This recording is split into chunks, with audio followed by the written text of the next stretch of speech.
नमस्ते दर्शकों, कैसे हैं आप सब। फिलहाल मैं ভারতের রাজনীতিতে আবারও উঠল ঝড়। হঠাৎ করেই মোদির দেশে ধরা পড়ল এক গুপ্তচর, যে কিনা গোপনে তথ্য সরবরাহ করত পাকিস্তানে।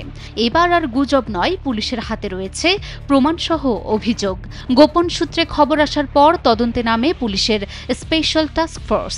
আর যা তারা আবিষ্কার করে তা যেন একেবারে সিনেমার গল্প। তবে কি সত্যি ভারতীয় নাগরিক আসলেই পাকিস্তানের হয়ে গুপ্তচর বৃত্তি করছে? মোদির ঘরের শত্রুই কি তবে বিভীষণ? ট্রাভেল উইথ জো এই নামটি অনেকের কাছেই একটি অনুপ্রেরণা। ভিডিও ক্যামেরা হাতে জ্যোতি মালহোত্রা, যিনি সামাজিক যোগাযোগ মাধ্যমে জ্যোতি রানী নামেই পরিচিত, তিনি ঘুরে বেরিয়েছেন দেশ বিদেশে। তার ইউটিউব চ্যানেলে ভিউয়ের সংখ্যা কোটি ছাড়িয়েছে।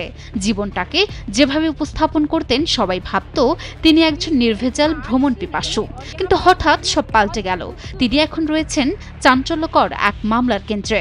তাকে ভারতের গোপন সামরিক তথ্য পাকিস্তানে পাচারের অভিযোগে গ্রেপ্তার করেছে পুলিশ। ज्योति रानी पुत्री Harish Kumar RO science extension Hisar को ऑफिशियल सीक्रेट एक्ट और 152 बीएनएस के अंतर्गत अरेस्ट किया है। ভারতের গণমাধ্যম এনডিটিভির এক প্রতিবেদনে বলা হয়েছে 2025 সালের 16 মে জ্যোতিকে আটক করে পুলিশ এবং পরে আদালতের নির্দেশে তাকে 5 দিনের রিমান্ডে নেওয়া হয়। অভিযোগে বলা হয়েছে তিনি পাকিস্তানের গোয়েন্দাদের সঙ্গে সরাসরি যোগাযোগ রেখেছিলেন এবং তার বিভিন্ন কন্টেন্টের মাধ্যমে পাকিস্তানের ইতিবাচক ভাবমূর্তি তুলে ধরেছিলেন। গত মার্চ ও এপ্রিলে নিজের পাকিস্তান ভ্রমণের ভিডিও শেয়ার করেছিলেন জ্যোতি। পুলিশের তথ্য অনুযায়ী 2023 সালে দিল্লিতে পাকিস্তান হাইকমিশন পর্যটন ভিসার আবেদন করতে গেলে তার পরিচয় হয় পাকিস্তানি কূটনীতিক দানিশ ও এহসানুর রহিমের সাথে। পরে জ্যোতি 2 বার পাকিস্তান সফর করেন। পুলিশের দাবি, সেসব সফরে তিনি পাকিস্তানি গোয়েন্দা সংস্থার সঙ্গে সরাসরি যোগাযোগ স্থাপন করেন।